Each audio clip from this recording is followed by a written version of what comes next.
Hello and welcome to the CRM Zen Show, where we talk about all things Zoho. This is episode 107. It's a gateway drug. Recorded on Friday, August 14th, 2020 from Zenatta Consulting. I'm Brett Martin. And I'm Tyler Colt, and let's get right on into the news.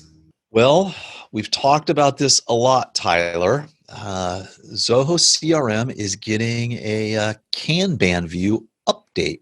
For those of you that don't know, Kanban views are where you kind of see these little cards and they're in columns and you can move them from one column to the next column to change the status of a deal. It's pretty, they're getting colors. It's starting to look, I'm not sure, do you think it's kind of exactly what we're seeing over in Connect with their Kanban views? Or that's a little bit different. It's getting a little closer, a little more color coding, so you can kind of color code the top of each of the columns, kind of highlight, make it a little bit easier to see and understand what's going on in there. Looks like a lot of the key functionality is the same, so it's still going to be trying to total up a dollar value for each column or some of the pre-built functionality there. But I mean, it's a huge step in the right direction looking at it compared to the previous Kanbans. It's a lot easier to kind of see things as cards. One of the challenges with the old Kanban view is there wasn't a clear definition between like one record and the other. It was just kind of all white space with some text. Yeah. So these look a lot more kind of lined out, so you can actually see, each individual card. Looks like you're able to continue customizing what information is directly on the screen.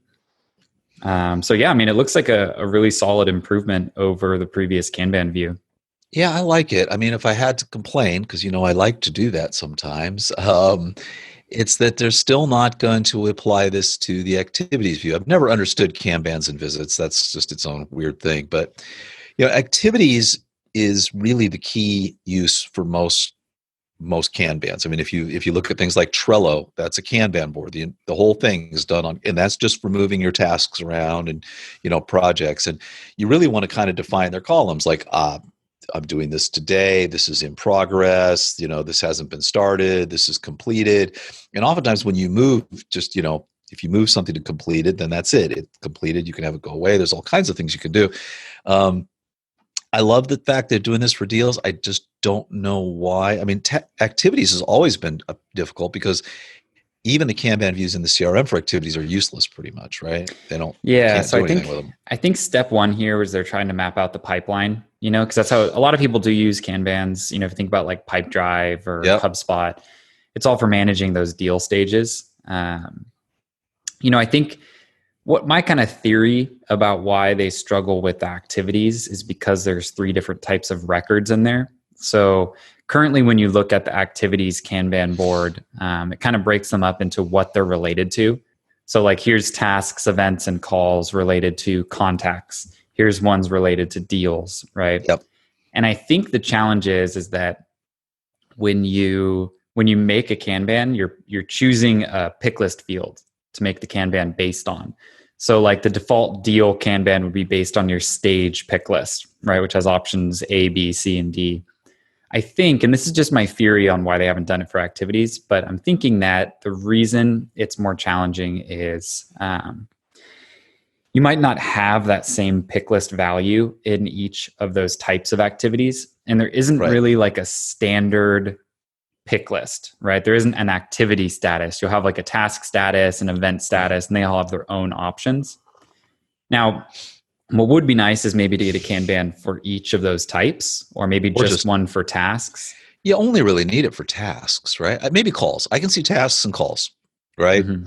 Calls I'm planning on making, calls I've completed, but that's kind of useless. I mean, it's activities where you really want to have multiple columns. What's in my backlog? What am I working on? What needs client review? Right, kind of the standard flow. What do I want to discuss with the team? You like moving things into different columns and creating these various views and keeping things organized. But this is great progress. Now they say it's going to roll out in the next week, but it's actually, if I'm noticing in the columns right here that somebody 19 hours said it hit their thing. So it hadn't hit us. I posted 19 hours ago, so it's starting to roll out. So slowly but surely, it looks like we're gonna start to see that. There are some interesting things around coloring. A lot of people like to color the Kanban views. Here, you've got 2 choices. It can be totally random, where they're just going to choose the colors for you, or it'll just kind of be a single color. In deals, it'll be a single color except for close lost and close won, which will be green or red. So, we'll see how that goes. But, it's there. It's a much, much cleaner look. I'm not sure if you're going to be able to actually put more items or in each one of the cards. It looks like it's still limited to 6. Looks like 6. Yeah. So you'll have 6 things you can put in the various cards. So it does look though as well. I mean, I think in a Kanban card, you don't need much more than 6, and they're still including the little flags if you have like an open task or an open activity for it. So, I mean, overall, like like you said, we always like to nitpick. It's a huge improvement for managing a deal pipeline with Kanbans.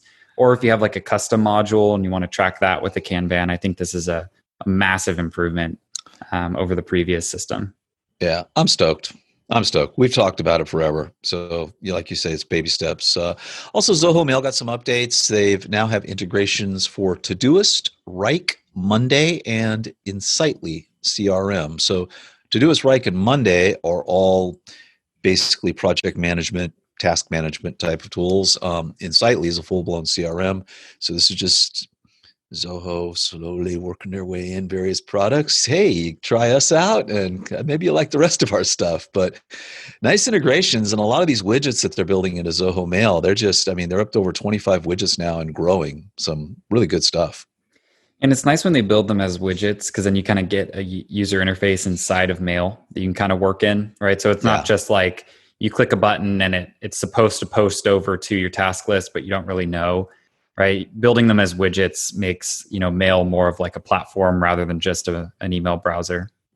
Yeah, it really does. It's good to see that keeps going. And then Zoho Books got a vendor portal. This happened just after we finished our show. So this is last week. This was announced just like I think right after we finished recording our show. Because we had to record it on a Thursday, recorded a little earlier, and so we kind of missed this news. So if you haven't seen it already, your vendors can now go in and look at their bills and manage those and do collaboration. So you've always had the ability in Zoho Books for your customers and clients to go in and view their invoices and those kind of things. But now people are going in and viewing POs and that kind of stuff, and good stuff.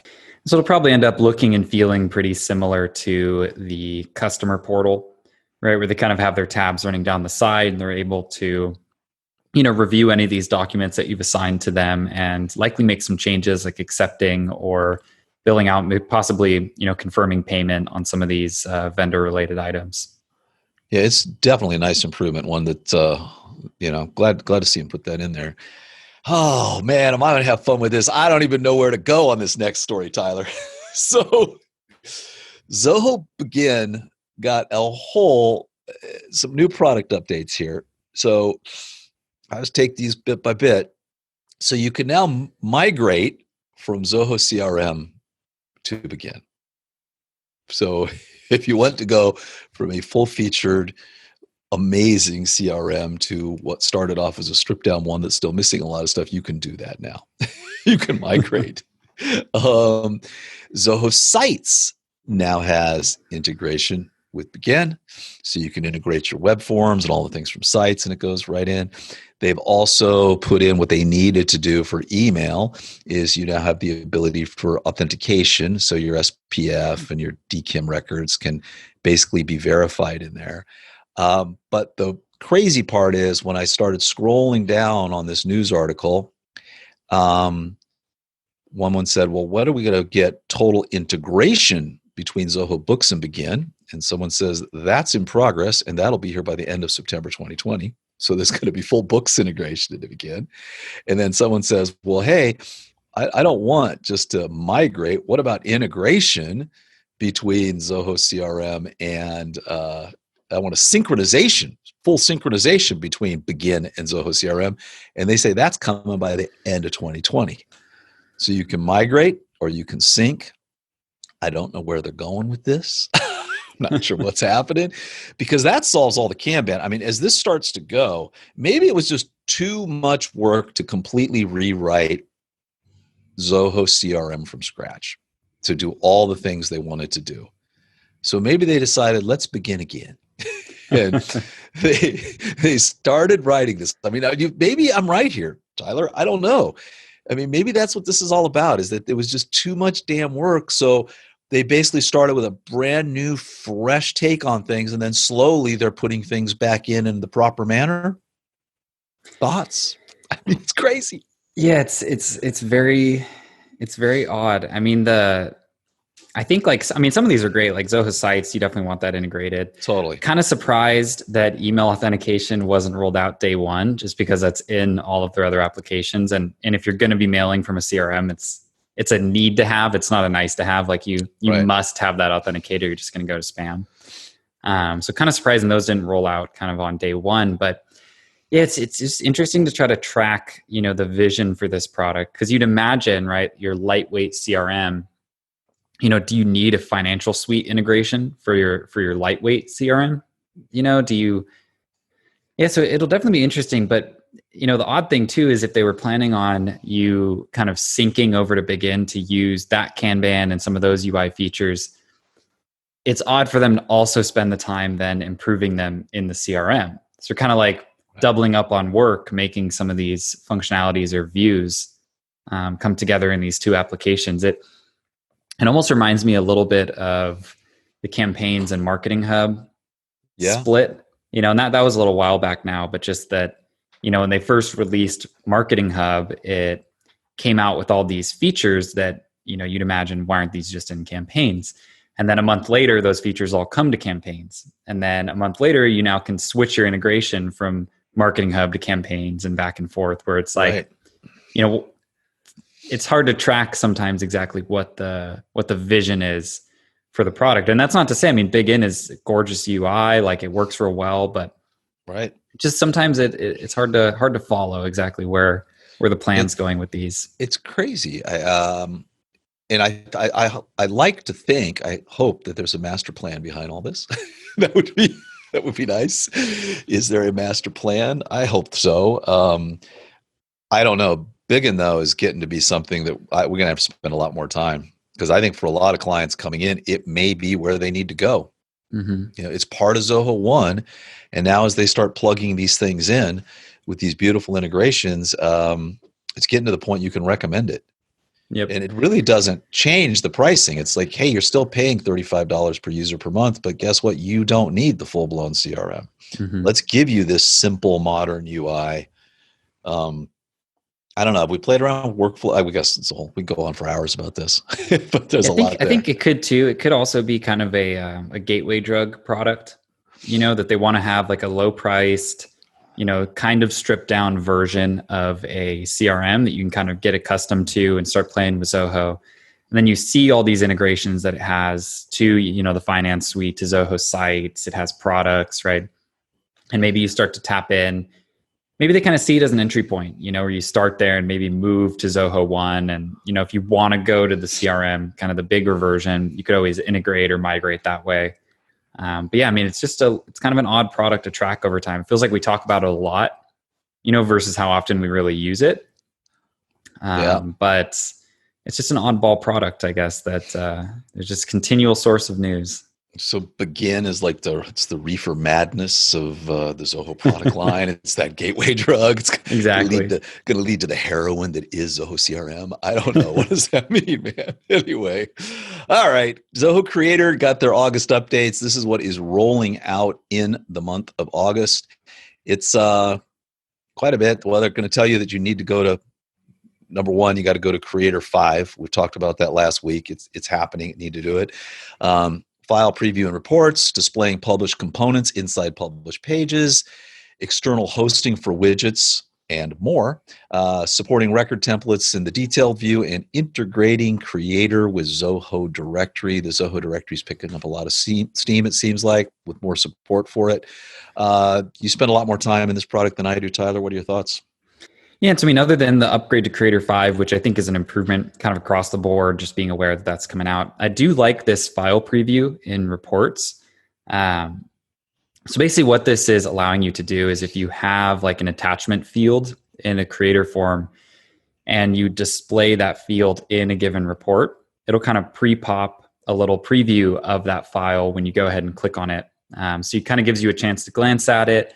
You can download from there, directly from the report. So, if you're using this for logging maybe some projects, you may be doing some site capture, taking pictures on site, you can easily present those to someone to approve or deny a certain project, right? And from a report view. So pretty nice little functionality update there around file management. Yeah, it's cool. I mean, Zoho Creator, more and more, we start to lean on it. There's just so much you can do on it that, we had an interesting conversation with someone the other day that's using it as a pre-filtering mechanism before CRM. It's like let's just completely pre-filter everything in here and take that data and then put it into the CRM. We've got some really interesting thing with the major client doing some basically capturing studies and reports and things like that. It's a great application. So many uses for it. So good stuff. All right, let's move on. Zoho People has got their newsletter coming out. So the August edition was released. For those of you that love HR and Zoho People, go ahead and give it a look.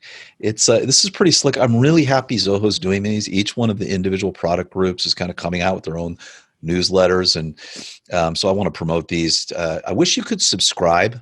It's one of those things. I don't know if there's just a way to subscribe to these newsletters. It would be nice if there were, because I think a lot of people, rather than have to hunt around and look for them, it'd be nice if they could just, sign up for them. Yeah, especially with all the work that they do on these, consistently putting them out, a little ping wouldn't hurt. But yeah, kind of a nice little roll up, a couple blog posts, tutorial videos, kind of where Zoho People is showing up in the news. They kind of roll it all up for you in one easy to digest page. Yeah, and then we've got a update over in Workdrive. So this is we talked about this, something similar to this. They were allowing you, they didn't call it this. It was where you could go in and you could really put all these tags around a file, all this metadata. Yeah, it was metadata, right? Yeah, they set up little forms basically around the file. So you could have like a pick list related to a file, right? And kind of use that to organize your documents. But what they've done here is basically, the previous update was, a field, and this is more of like a tag. So there's something that's simple, visibly They're calling apparent. them labels, but they're tags. Yeah, they're in essence like a tag in CRM, or kind of any other system might call it a tag. But they're little kind of color-coded flags that you can append to any of your documents. So you can quickly see what each of them might relate to, and you can use them to sort and filter your documents to find what you need. Yeah, it's pretty interesting. So I know we talk about it. Maybe time. I think it's getting to be time, Tyler. There's a lot of functionality in Workdrive that's not in a Google Drive or OneDrive at this point. I know. It's one of those things where it's kind of, I'm looking at it, and I just like more and more. They're just doing some really, really, really great enhancements for this. So, all right, so let's move on to our mobile app news. A couple of things here. SalesIQ got a massive iOS makeover. Yeah, and they kind of did this almost like a top to bottom rewrite of the application, it seems. I mean, pretty much every UI component has been improved here across the board for SalesIQ, which is pretty key because, the whole goal with chat on the website is being able to respond immediately, and being able to pipe that onto your sales reps or customer service team's mobile devices ensures that they're getting notified and that they have a quick avenue to respond. So nice to see them kind of take the time and really make this application great to use on mobile. It's best in class now. I mean, this is just a beautiful new UI. Everything you'd want to know. It's really, really well done. Kudos to the SalesIQ team and the mobile team. Just a really good job there. And then if you're using Zoho Sprints on iOS, it now supports the Sprints user field. And for those of you who don't know, a Sprint user are the users who have access to Sprints. So this is probably something, this is a minor little update, but I would imagine it would be useless without this update, right? Because you definitely would want to know who's working on the sprint and who's doing what. So Yeah, it seems like previously you'd have to permission everything on the browser, the web version, right? And then right. people could use it mobile, but you can now do that admin process a little Yeah. bit easier on the mobile application. Yeah. So, and I've not played with the Sprints mobile application, but that's some pretty good stuff there. And Tyler, that brings us to our implementation of the week. What do you got? Yes, this one was a build out that we did, kind of tying together the CRM and Zoho books using Zoho Analytics. So we've talked about commission reporting in the past, I'm sure, in an implementation. But this one we kind of had just like a different need. So a lot of the times, at least from the commission reporting that we've built out, you have a commission rate per sales rep. So maybe someone's getting 5%, someone's getting 6%, but it's all kind of defined based on whoever that salesperson is.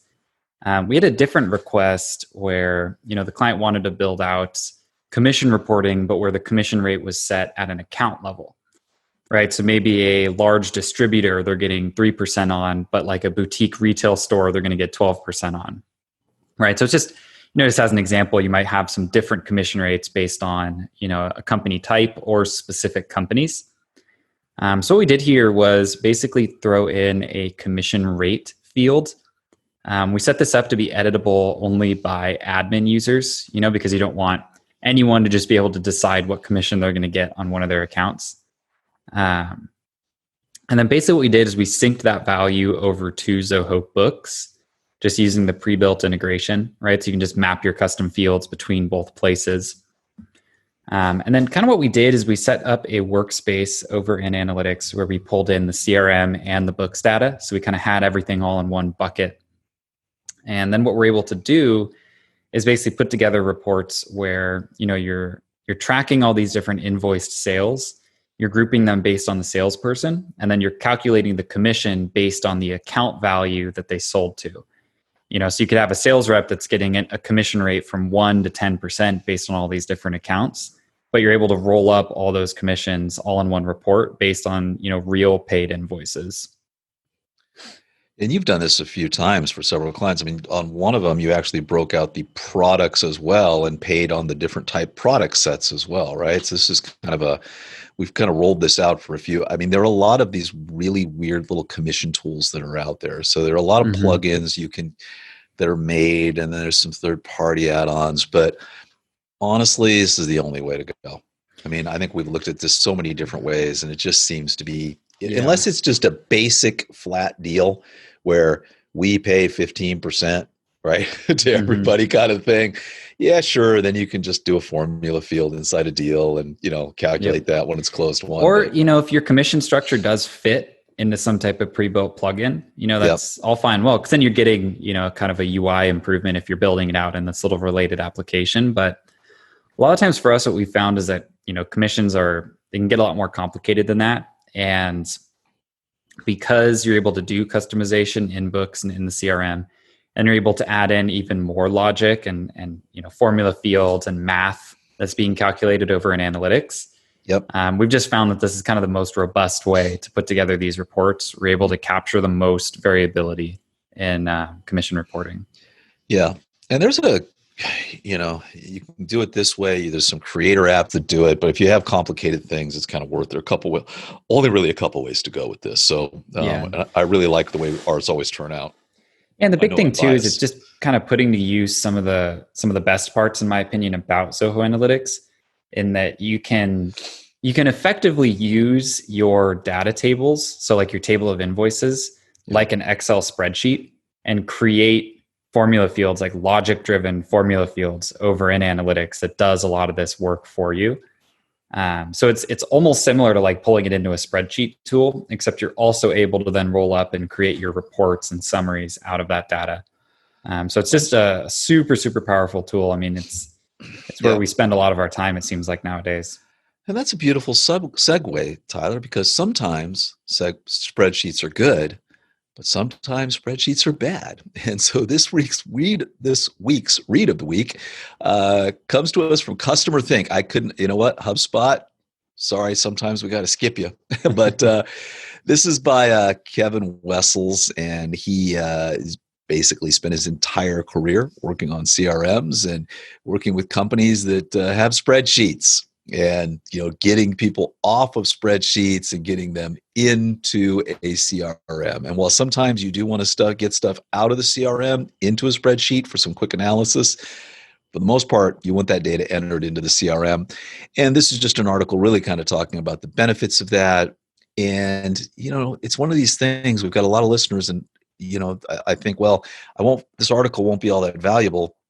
But we have people all the time that they're thinking about the CRM, and they've just been getting the newsletter and reading, and they're still on spreadsheets. And I finally get on the phone and they're like, it's time to pull the plug. Well, this will give you 15 reasons that you probably really need to, and why you want to get off of spreadsheets. Yeah, I think the big thing, and this article touches on it a little bit, is that, and I don't think it's thought about a lot, is there's a risk associated with having all of your potential sales on these different spreadsheets managed by different salespeople. If someone were to build out their own spreadsheet, right, and they're managing all their deals there, and then they end up leaving the company, right? If someone can't just pick that up and work from it because they've done this customization and they've kind of set up their own little sheet, then a lot of those deals are going to die, right? And I think especially too now with COVID, you can't just walk over to a salesperson's desk and check on their spreadsheet. Right? If everyone's working from home, it just becomes a lot harder to do that. And so having everything stored in a central database just allows you to keep tabs on it, regardless of if you're in the same building, regardless of if people are coming and going. It really is. It's more than just a tool to speed up sales. It's partially risk mitigation. Completely. And everybody, you got to look at this. There's just no ifs, ands, or buts about it. Hey, and over on Zenatta.com, we've got a nice blog on keeping tabs of your brand with Zoho Social's monitoring tools. So kind of talk about, we actually are going to do a webinar on Zoho Social, aren't we? Or did we already do one, or we did one? I think we did one. Yep. We did one. What are we doing? What's coming up? I think SalesIQ. Oh yeah, SalesIQ, that'll be good. So this is just kind of a really nice step-by-step tutorial on how to kind of keep track of your brands. And our tip of the week is also our new YouTube video, which is user profiles in Zoho CRM. And the reason we did this one is there's so much around this. I cannot tell you how important it is that, number one, you lock down your super admin and you have complete control over that, and with two-factor authentication with an owner or somebody. And then when we start looking at user profiles as to what people can and can't do, it's just really important. We had a client that they had credentials taken and all kinds of things happened, and the profiles, they had 21 different crazy profiles, and you couldn't get anything out. But this is where you say this person can delete records. This person can transfer records. This person can do a complete export of your entire CRM. This person can't do an export of your CRM. And it's just extremely granular. When you really start looking at all of the various areas that you can kind of touch and you can go through, it's just big. And you've got to dial this in. And most people don't know, but you also, when you set up these profiles, then when you're building out your modules, you can right down to the field level. You can say whether or not a person can see a field or edit a field, or it's just hidden. You don't even have to do it in a layout view. It basically can be just, what's your profile? This is what you get to see. So anyway, that's also our tip and trick of the week. It's a nice little short video. And it's definitely worth taking a look at, because what I found is, 90% of these implementations, when we start off, all of their users are just in the standard user profile. It's either admin or standard is what it comes out the box with. Yep. But the standard user profile that Zoho includes with Zoho CRM has a lot of permissions. Yes, it does. They can mass delete, they can export. Like there's a lot that these standard users can do that you may not want to allow. Like tying back into the article we just talked about with the spreadsheets. If one of your sales reps leaves and they can just export a spreadsheet of their deals and walk with it, that's probably something that you want to lock down, right? And it's not about, not trusting your team or anything like that, but it's just that idea of you're going to have all this data all in one place. you really need to make sure that you know what all the users are allowed to do. Yep. Because if you want to allow them to export everything, that's great, but you should definitely know that they're allowed to do it. And you should know who is allowed to do that, right? Because it's one of those things that if it goes wrong, you can get burned pretty bad. Yeah. And also, don't have 21 profiles. You need like 4, right? I mean, someone who has access to everything, someone who has access to everything, but who's not the super admin, right? And then kind of a lockdown mid-level management, and then maybe, lower level. But when you get to 21, there's just no, the nuances aren't enough, and it's really hard to figure out who can do what and those kind of things. It's pretty difficult. But anyway, it's a nice little video on that. I recommend you take a look at it. It's over on our YouTube channel. And of course, there'll be a link in the show notes. And then amazingly enough, it's funny, Wayne says, I know one day I'm never going to be able to find PDFs that lay out there, but we've been scouring for all these great little PDF resources that Zoho's put together, and we found one which is automating your sales process with Zoho CRM, and this is really kind of great. It goes through the workflows and automated lead generation, and this is not these little guides that they've put together over time. They're great. They're just buried though. There's, all over. I mean, the searching to kind of find this stuff. So this will be in our resource library, and it's under CRM. So you can take a look at that. And then we've got a Zoho CRM onboarding guide. This appears to be from the same course, whichever that one was. And it really just kind of step by step, getting yourself going on Zoho CRM, how to get your company set up. All the real basics are here.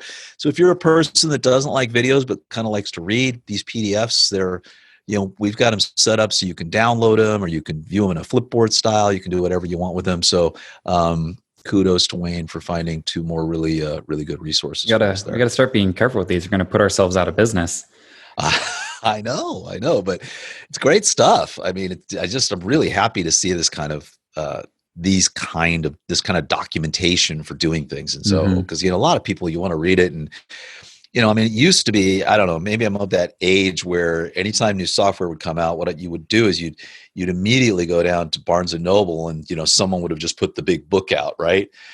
Windows 95 Bible, and you get the Windows 95 Bible, and you take it home and you devour it, and, it'd be 1,000 pages long. And I don't know. I don't think we need that, but this is a good start in that direction. All right, and now let's take a look at our application of the week. I went in a totally different direction. So I got billed $29 on my credit card for Instapaper, and I'm like, oh, I forgot I use it every day. I forgot it was a charge thing, and I'm thinking, wow, this is a great application that I actually just live in. This and Pocket. I kind of go back and forth, but Instapaper has been kind of winning more and more this year. I think for the last 6-8 months, pretty much all I use. And this is a application that you're reading something. It basically is a little Chrome plugin or a Firefox plugin, and you just click a button and it saves whatever you're reading to Instapaper. So, you don't have time during the day. You see a great article, you just save it there. And then when you do have time to sit down and read, you basically just open up your Instapaper app on your phone or on your iPad or on your laptop, and there's every single article that you've been saving, and you've got the time to go through, and you can file it away for other uses. They do have a free version, which is great, but I have to tell you, the premium version, you get text search and unlimited notes, and you can send it to that Kindle. Think about that. That's kind of cool. So if you do all your reading on Kindle, you can send all the articles over there to be read. And honestly, you're just supporting just a great organization. They basically live on nothing more than this $29 per year. But I love this. I don't know if you use either Pocket or Instapaper or anything like that, but they're just great apps. No, I've not used it. It sounds cool too, because it saves it in like a reader-friendly format. So it kind of trims some of the unnecessary ads or, kind of images, some of the silly stuff that might show up on an article that you just really don't need to see in order to read it. Yeah, I mean, this side just popped up my Instapaper here, and you've got just things that came in my inbox. For example, AppSumo sent me this blog. I clicked on it and I'm like, well, I want to read this. And yeah, it's super nice. And then when you do open these up, you can kind of see all the stuff that I like to read about here, right? So here's one, the 1962 Washington quarters, not to be taken for granted. And it gives you this kind of this beautiful reader view of these kind of things. So it's very clean. Ads are stripped out. I mean, boy, just that in and of itself is kind of worth the price of admission. So it's some really good stuff. And anyway, highly recommend this application. So good stuff. Instapaper.com. And that brings us to our tip and trick, but we pretty much talked about this earlier. This is the user profiles in Zoho CRM. Again, we've got the video. Probably should have talked about this a little later, Tyler, but anyway, anything you want to add to this? I mean, maybe, there's so many differences. I think people get tripped up between, permission profiles and what do we call when you get the CEO level? What are those, the hierarchical structure? So yeah, there's profiles, roles, which are like what you can do, and then there are right, roles, which are what you can see. Yes. And the they roles kind of break them down. Yeah. So the roles are great too. We should probably do a whole nother video on how the roles work. And that's basically what you can see. And this is kind of what you can do and see when you look at the overall profiles, but basic CRM stuff, but so important. All right. Well, another show in the can, buddy. And that's a wrap for this week. If you've got any questions or comments, be sure to send them over to us at info@zenatta.com, or just head over to zenatta.com and drop us a line. And on the website is where you will find complete episodes with show notes to everything we talked about. And you can also follow us on your favorite social media platform and subscribe to us on your favorite podcast app. We'll see you next week.